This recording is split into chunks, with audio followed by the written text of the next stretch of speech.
Iran ও ইসরায়েলে অব্যাহত রয়েছে হামলা পাল্টা হামলা। এতে ঘটছে হতাহতের ঘটনা, বাড়ছে ক্ষয়ক্ষতির পরিমাণ।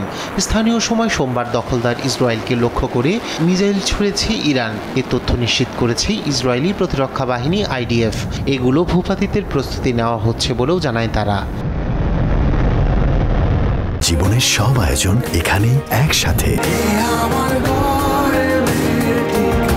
এ সময় ইসরায়েলে বেজে ওঠে সাইরেন। হামলা থেকে প্রাণে বাঁচতে দ্রুত সময়ের মধ্যেই উত্তর ইসরায়েল ও অধিকৃত জেরুজালেমের বাসিন্দাদের নিরাপদ আশ্রয়ে সরে যেতে নির্দেশ দিয়েছে IDF।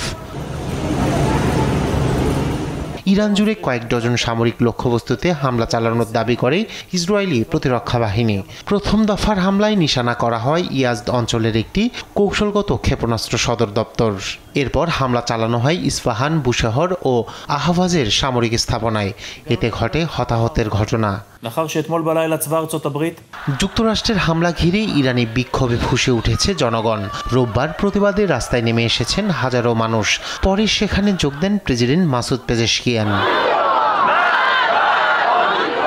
এদিকে ইরানের বর্তমান শাসন ব্যবস্থা নিয়ে আবারও মুখ খুলেছেন মার্কিন president Donald Trump. Truth social অ্যাকাউন্টে দেওয়া এক পোস্টে তিনি প্রশ্ন করেন, ইরান যদি আবার মহান হতে না পারে তাহলে কেন এই শাসন ব্যবস্থা বদলানো হবে না? ট্রাম্পের এই বক্তব্যকে তার প্রশাসনের আগের অবস্থান থেকে সরে আসার ইঙ্গিত হিসেবে দেখছেন অনেকেই।